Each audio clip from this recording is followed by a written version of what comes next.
Welcome, welcome, welcome, Hattiesburg, and a pleasant day to all our listeners. This is Abby, your host for Southern Miss Today on Southern Miss Radio. I'm here to bring you updates, news, and more from our community. To add to all the excitement today, we have Mississippi Moments with Daryl Allen and a news wrap with Gabby Cox to ensure you're up to date on all the hottest topics. And guess what? We have a very special guest for you today, Dean Cantrell. You definitely want to stay tuned for what she has to share with us today. But before we jump into all the fun, here's a quick message from our sponsor. So hang tight. We'll be right back with more Southern Miss Today. Sponsorship for Southern Miss Today comes from Mississippi Beverages. Mississippi Beverages provides water coolers, and coffee service throughout South Mississippi. Take half of your weight in pounds. That's how many ounces of water you need a day. Mississippi Beverages can help you reach that goal by delivering fresh water to your door. To get more information or to set up a cooler and water delivery, you can call Mississippi Beverages at 601-271-2420, or you can find them online. Are you in a hurry? Well, I am.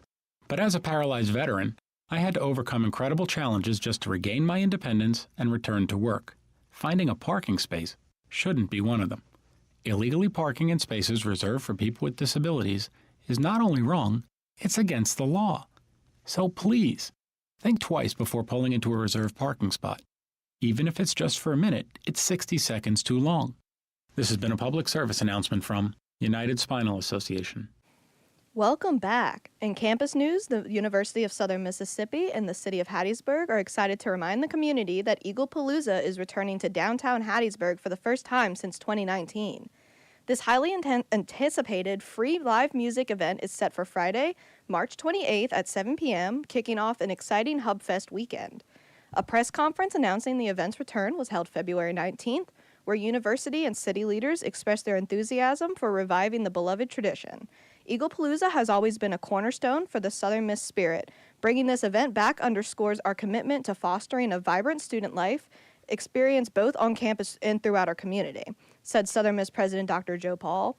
Eaglepalooza has historically been a highlight for both students and residents, creating an atmosphere of unity and excitement through entertainment and culture. Also in campus news, the National Center for Spectre Sports Safety and Security at the University of Southern Mississippi is pleased to announce the 2025 National Sports Safety and Security Conference and Exhibition in conjunction with title sponsor CSA 360 Software.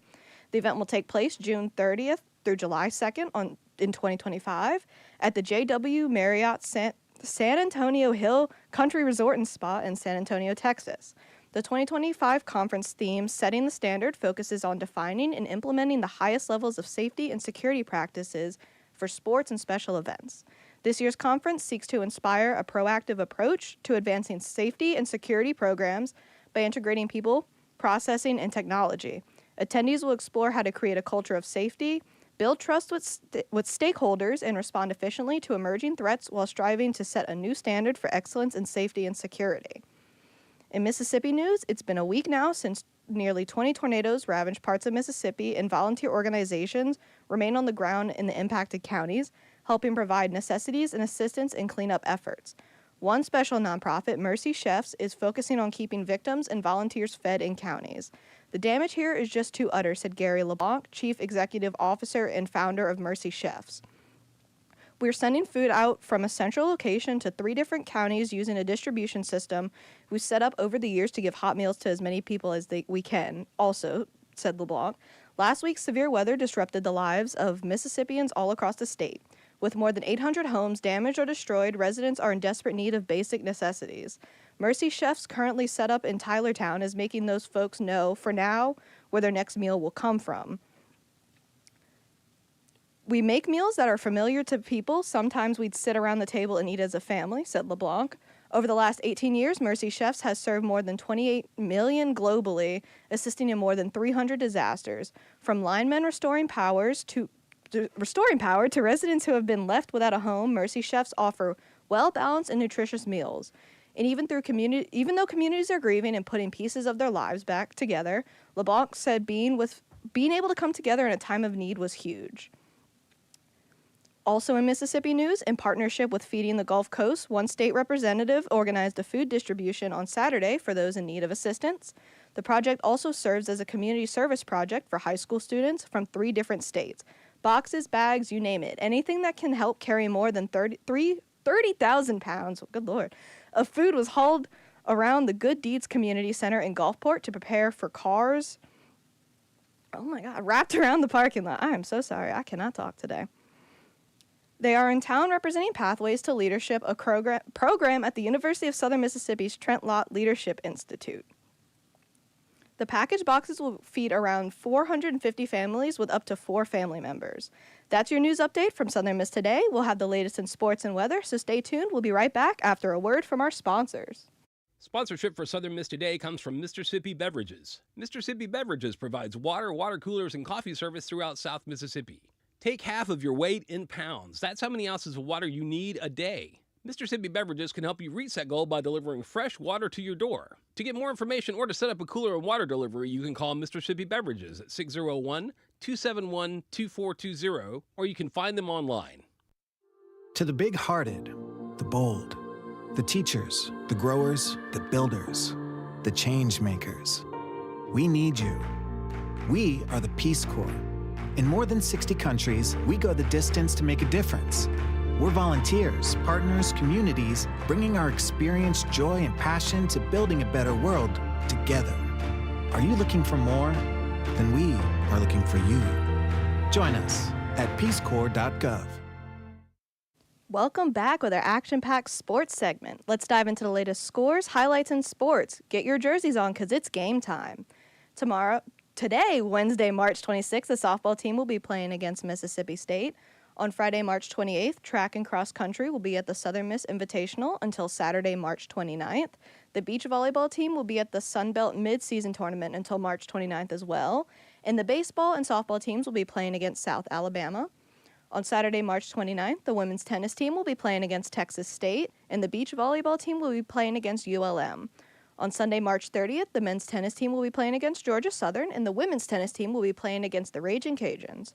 Head to southernmiss.com to keep up with all the Golden Eagles sports activities. As for weather today, look for a low of 56 with a medium chance of rain and a high of 80. The feels like for today is 54 to 80 degrees. Tomorrow, look for a low of 55 and a high of 80 with a low chance of rain. Tomorrow's feels like is 78 to 55 degrees. Up next, we have the Mississippi Moments produced by the Center for Oral History and Cultural Heritage with O'Darrell Allen explaining how faith and family helped him with the stress of going on patrol. Check it out. This is Mississippi Moments, produced by the Center for Oral History and Cultural Heritage at the University of Southern Mississippi, and supported by the Mississippi Humanities Council. I'm Bill Ellison. Staff Sergeant O'Darrell Allen of the Mississippi Army National Guard was deployed to Iraq in the fall of 2004. He explains how his faith and his family helped him handle the stress of going out on patrol. When they told us we were being deployed, it was like July '04. So, and it was like around, I would say September, it actually hit me like, wow, we finna go overseas for real. This is no joke. And I just prayed with my family, and we stay in the church. It's a church thing, you know. We got to keep God first. And we prayed and we cried. So the actual send-off, it wasn't as bad. So when I first went over there, I was a gunner for our BMO, which is our commander over the maintenance side. So he had his vehicle. He said I needed a crew. He picked me, 3 more other guys, and we was going out. We was going out on mission. We were doing patrols. And I was like, I was doing mechanic work when I was in California. You know, once you get out of your comfort zone, it's kind of hard. But I put it in God's hands, and it was no sweat. But I didn't tell my wife what I was doing at first, because she was like, you said you was going to be doing mechanic work. But when I first got there, I was going outside. I was going outside the wire. Bill Ellison hosts Voices of Our People World War II, a new podcast from Mississippi Moments, sponsored by the Mississippi Humanities Council. That's Voices of Our People World War II, wherever you get your podcasts. That was your Mississippi Moment for today. Coming up, we have the pleasure from hearing Dean Cantrell after a quick break. Sponsorship for Southern Miss Today comes from Mississippi Beverages. Mississippi Beverages provides water, water coolers, and coffee service throughout South Mississippi. Take half of your weight in pounds. That's how many ounces of water you need a day. Mississippi Beverages can help you reach that goal by delivering fresh water to your door. To get more information or to set up a cooler and water delivery, you can call Mississippi Beverages at 601-271-2420, or you can find them online. Sponsorship comes from American Graphics. Located at 8 Commercial Warehouse Drive in Hattiesburg, American Graphics provides custom screen printing and embroidery. They can be reached by phone at 601-602-2277. And the website is goamericangraphics.com. American Graphics, printing at its finest. Now, please give a warm Golden Eagle welcome to Dean Cantrell. How are you? I'm good. How are you? Good, thank you. Could you introduce yourself to everybody and tell everybody a little bit about what you're here to talk about? Sure. My name is Sirena Cantrell, and I serve as the Dean of Students here, and I'm here to talk about the Eagle's Nest Food Pantry today. Awesome. And for people who may not know what that is, could you explain the Eagle Nest Pantry, please? Yes, so the Eagle's Nest Food Pantry was started in 2016 out of the Department of Social Work. They saw a need for food for students and faculty and staff, and so the food pantry was started in 16 and is still going strong today.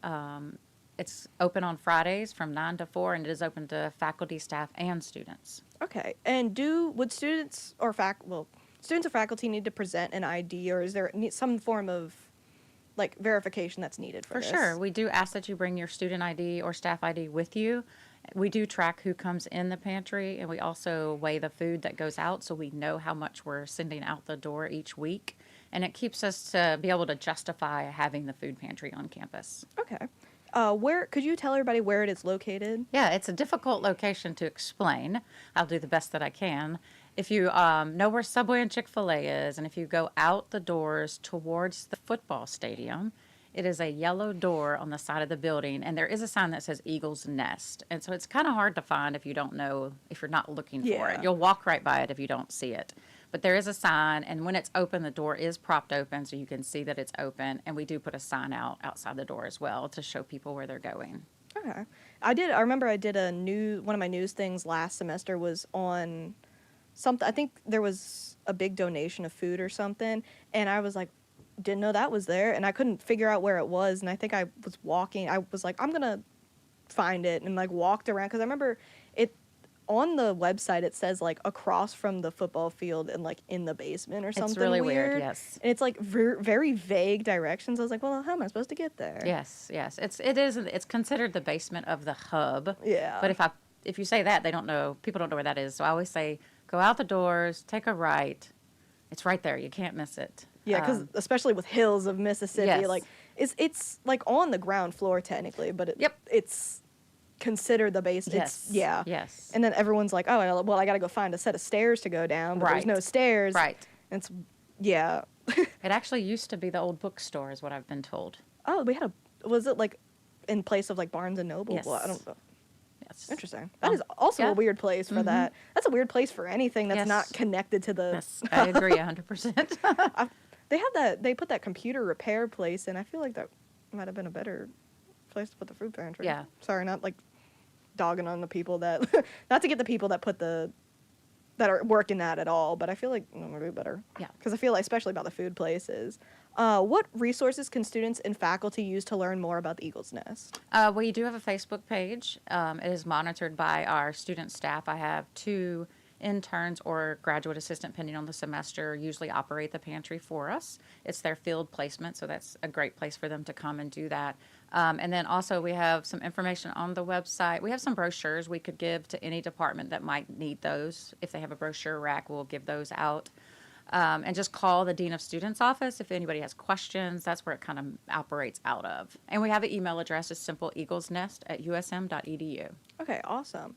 And could you talk a little bit about how y'all with accepting donations, Sure. the parameters, what would be considered helpful to get, or something that y'all have a lot, that kind of stuff? Yeah, for sure. And so we have our typical needs list that we give out to folks that want to do a donation. And it really entails your canned foods, your canned soups. Rice is always a big need. We see a lot of our international students using the food pantry. And toilet paper is a big need, especially with the way inflation has been happening the last couple of years. Everything seems to be more expensive. Mm-hmm. And so we'll take anything. We just don't have a lot of refrigeration. And so milk and those types of things, we just don't have a way to keep them. Okay. But we do have a big deep freezer. If it's frozen items, we can keep those. Okay. And we are trying to do baby needs, because we are seeing international student families coming with children. Mm-hmm. And so we're always in need of diapers of any size, because those are very, very expensive for people. Okay. And so y'all are looking for more so shelf stable. Yes. That was a lot of S's to Yes. figure out. Nope, Shelf yep, stable. that's correct. Okay, awesome. And where can students bring these items? Is it Yes. to the Eagle's Nest They itself? can bring it to the Eagle's Nest on Fridays between 9 and 4, or they can bring it to the Dean of Students office every day of the week, 8 to 5. That's mostly what people do. We'll just drop it off at our office. One thing we're always in need of as well is just reusable, like Walmart bags, corner market bags, because we can't purchase those because we don't have a funding source. So we are surely off of donations. And so I've been encouraging people to keep their bags when they go to Walmart or corner market and then bring those as well. So that's a high need as well. And you can just actually drop those off at our door. We have a little box that you can drop them in. Because we're trying to teach students and everybody that uses the pantry to bring back their bags, but sometimes we forget. So we always like to Yeah. have those on hand. Awesome. How can students get involved with Eagle's Nest? Yeah, we are always looking for volunteers. And if any student wants to volunteer, we just ask that they email us, eaglesnest@usm.edu, and we'll find time for them to volunteer, especially if you need it for class or you need it for community service, whatever you're doing. We always have students in the pantry on Fridays. If they're not in the pantry side, they're in our storage side and going through donations. We check expiration dates, so there's always something for students to do to help us out. So, what are the hours of the Eagle's Nest for? I don't remember if it was said at the beginning. That's okay. It's but- Fridays from 9 to 4. Okay. And we did Fridays because we see there's just not a lot of classes, and we thought students could get there and not have to worry about classes. If a student or faculty or staff sees they can't come during that time, they can email us and we will find a time to meet them at the pantry. I would not want them to not be able to get food just because they can't make that time. And we do that quite often. Okay. And how did you become the head of the Eagle's Nest? I got involved when social work needed someone to oversee it because of some transition of staff in social work. And so they asked me if I would take it. And I said, sure. So it falls under my office now. And social work still helps me operate it via internships and graduate assistantships. And so that's very helpful. And so it's a great experience for those students to be able to totally operate that pantry. They run it. I sit back and let them try new things. If they want to go out and drum up donations, whatever they want to do, it's their field placement with me. And so I've been doing it. I think this is my 4th year to have it. Have you worked with programs similar to this before? You know, I have not. I have not worked with a food pantry. At the previous institution I was at before coming here did not have one. Okay. But I have learned so much from working in that, just realizing there is a need on campus. I don't think people understand that. Yeah. We monitor monthly kind of how many people come in and how much food goes out. For example, for January, I want to make sure I say this right. We had about 75 people every week, and it ended up being like 2,000 pounds of food went out. And so people don't understand, like, it's significant. Yeah. And people are using it. Students are using it. Staff are using it because we've seen, the increase at grocery stores and the price of eggs have gone up, And I think just being able to keep it open, it's critical for us. This is the middle of the interview, but I really like the Eagle's Nest. I got so excited when I think it was in my news for probably 3 weeks because I really wanted people to know that it was a thing because I found it by pure chance. Right. I think I was scrolling through the website looking for our choir stuff and I came across it and I was like, okay. It's people like you that help us share to other students because it's hard to reach all students to let them know that, especially if you have families or you commute to campus and then you leave and go to work, you may not even realize that this resource is here and it's free for students. Which that's probably one of my favorite things about working here is that I get to share a lot of stuff with people, even though radio's not a really big thing now. A lot of people will use their Spotify on their car, but even if it's not people, maybe, I don't know, 20, adults going to work in their car, they don't really care. It doesn't affect them, but all of us will constantly, post stuff on our social media every single time because I have actually a highlight on my Instagram that's, it was every single show we've done because people need to know of resources like that. And, I didn't even know where it was. I had to hunt it down, which is unfortunate, but especially here, because sometimes I forget some buildings exist. You're going to miss a door. Yes, you will. By. And actually, especially this semester, my roommate is my booker, and so he books me a lot of awareness stuff. So we had the most recent one last week was water conservation and about the waterways, and he was in here talking about how it's the involvement of students have grown since they've last put it out, and that's something that me and my roommate are gonna go do, is do kayaking over there, because I didn't know that was a thing until they told us about it. Let's see. How many people does the Eagle's Nest serve weekly? Right now, we're seeing about 75 to 85 every Friday. Okay. And we're not closed unless the institution is closed. Okay. We stay open all summer.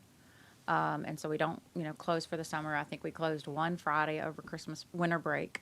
And then we try to stay open every other Friday unless the institution has to close for some reason. Have you noticed I don't know how much you knew about it before it got passed over to you, but have you noticed a improvement in it over the years? Oh, yeah. I definitely think it's being talked about more. And I think with our international students, they share it with each other, and they actually come in groups. And I think it's also getting out to commuter students that have families.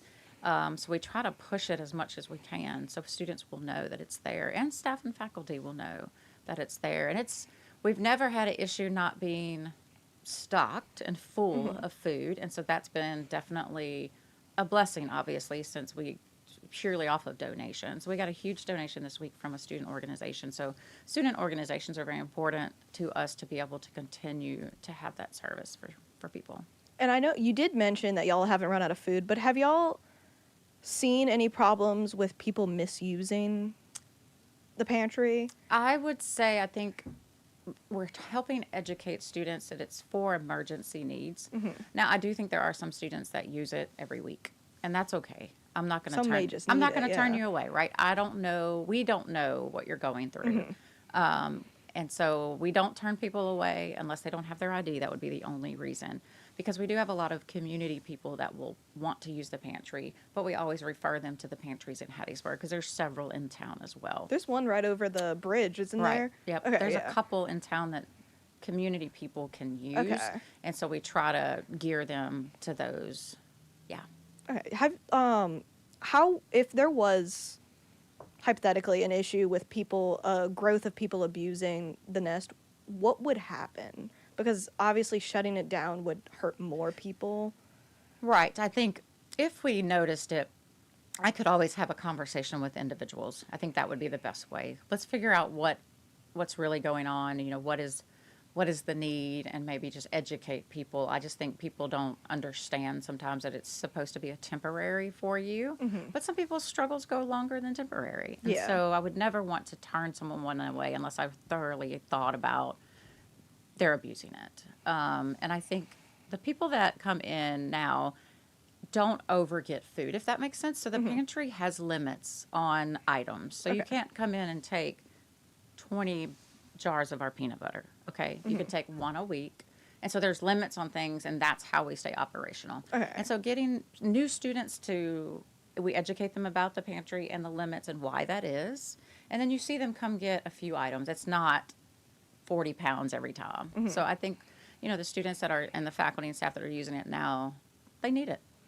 And hopefully no one does do that. And you said y'all were far from running it out. Like, it's not a problem. And I'm not trying to create the manifestation of it happening, but I do definitely think, especially if people are listening to this and for some reason that pops into their head that they're like, oh, I can just go grocery shopping. I want people to hear your explanation of what would happen, so it's less likely. Yeah, I appreciate that. And also so people just have a deeper understanding of it, Well, so they don't do it on accident either. 'Cause right. that could happen too. And I hope you're not living off of our food. It's not healthy. Yeah. I mean, it's all, shelf food. It's not fresh vegetables and stuff like that. It's really to get you through the hard times. Yeah. Do you think that there's a stigma surrounding food pantries that prevents people from utilizing them? Most definitely. And we've talked about, like you talked about, the location. It's odd. It's not easy to find. But it is easy for you to go in and nobody see you. And so if you didn't want somebody to see you go into the pantry because of a stigma, or you were embarrassed, nobody's really going to even know what you're going into, honestly, at the door. because it doesn't say food pantry, it just says Eagles Nest. So if you don't know that it's a food pantry, you're going to think, oh, where are they going? I've had people wander in and be like, what's in here? And then we explain. And so they're like, oh, wow, I didn't even know that's what this is. I walk by it every Friday, and people are going in and out. And there's a line at the door when we open. And so it's very visible to those that need it, I think. But I wish we could better market it so you could find it, if that makes sense. But I do believe it helps with the stigma because people aren't seeing you go in there. Yeah, so like the people that are aware that it's there are the people that need it. Because usually, like if people find out that it's there and they don't need it, they're probably just gonna be like, okay, whatever. Yeah. And just kind of like they might tell someone about it. Or they might just completely cast it out of their mind. They might forget it's there. Like For sure. So it's almost like a Narnia kind of thing. Yeah. Where it's like you can only get in if you're like a good person. Yeah, That sounds bad. No, I understand. As long as you have good intentions. Yeah, for sure. How can students and faculty work to combat this stigma around this? I think just being open to the conversation when someone says I'm in need, because we don't know what people are going through, and not judging people when they do need something. Like a student, I've worked with a student today. She can't come on Friday to get food, so I went down today with her and got her food today, and told her, if you can't come on Fridays, we'll find a different time, because I think we have to just support each other through what everybody's going through right now. I mean, the world changes every day, and finances are always tough for people, and so I think helping each other be supportive when someone is in need. Have y'all had a lot like that girl with they can't make it on Fridays? Is that Not really. It's Okay. not common. When it happens, my staff and we will figure out a time to get them food. And if we have to do that due to someone's class schedule, but Fridays have seemed to be the best day. We used to be only open like 2 hours, but I lengthened it to 9 to 4. That way, if you do have a morning class, you still have time in the afternoon. Or if you can come on your lunch break, perfect. We're open from 9 to 4. We don't close. Okay, awesome. How do y'all combat the stigma around this? Obviously, you said you're here talking about it. Y'all put out stuff advertising it. Is there anything else that y'all do? I think just talking to people about it and that it's okay if you are in need. I think the students that run the pantry do a really good job of sharing the information because they're students. Everybody in the pantry is students, obviously, but myself. And they are out spreading the word as well. And I think we do a good job of that. I mean, we could probably do better if we had more manpower. But I only have 2 that work in the pantry, except the volunteers. We have a lot of them, so. I'm actually going to email after this. I would love to do And that. I don't have Friday classes. Oh, look at that. And that And would give me sometimes something we'll to send do. you out to do things. Like we may send you out to hand out flyers about it or help us with a marketing scheme or, there's different things unless you want to work in the pantry side as well. It's like a little grocery store, so you have to weigh the food and take the ID and have conversations with people that come in. So. That's actually another part of why I love this is I get to meet so many you people will. and they're from all over the place. So we have a lot of international students that use it, and so you get to know where they're from, and sometimes we have to help you understand what something is in the pantry, and then we get to see the needs too. So we instituted spices in the pantry. It's a very expensive thing to have, but we knew that's what international students wanted and needed, and so we offer 8 spices. They're obviously in little bags to be able to make it last, but that was just something we heard, and we instituted it. So. Okay. Sorry, I was just thinking about it. Not to be like, oh, it's my Eagle's Nest. I'm making decisions. But have y'all sent out maybe like a survey or something of what would, like, more expensive things that would be beneficial to have? We try to do a needs survey every spring. Okay. And we try to do it to the people that use the pantry because they're the ones coming. And so we do try to do a needs survey every spring. Because I was thinking about it, if there is, like, you have a record of what they recommend, like, what they request, then you could people here that have more money than other people could probably just go to, like, find, like, either, like, an Asian market or, like, one of those, like, other markets and very easily. Oh, yeah. We do have some support from local churches as well, and so they'll donate. And so we do have a good donation flow, but we could always use more. Well, thank you for coming and talking about this. Thank you for allowing us to have space. Of course. And you said there's a Facebook page for the Eagle's Nest thing? Is it just the Eagle's Nest Pantry? Yep, Eagle's Nest Food Pantry, and then the email is eaglesnest@usm.edu, and that comes directly to me. Okay, awesome. Coming up, we've got Gabby Cox reporting on Toby Barker as mayor. Mayor Toby Barker serves as the 35th mayor of Hattiesburg. He is a graduate of USM and is currently gearing up for his next term as mayor. I think we're just getting started. I think the potential for this city is limitless.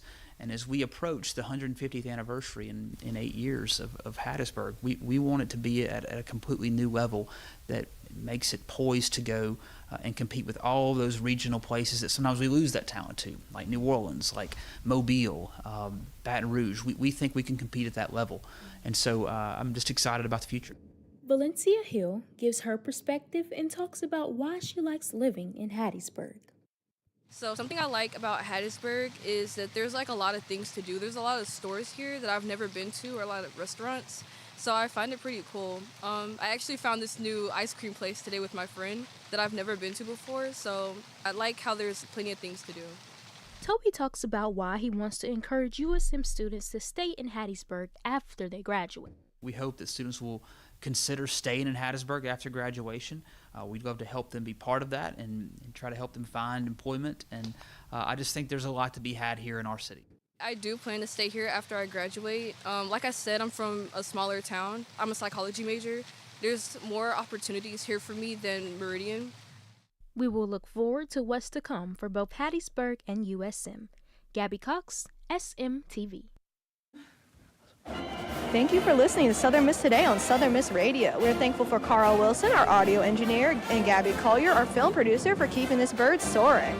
We especially want to thank our program director, Adeline Fields, our audio producer, Cadence Renfro, our booker, Austin Flores, and our general manager, Dr. Martin, as well as our lovely guest today, Dean Cantrell.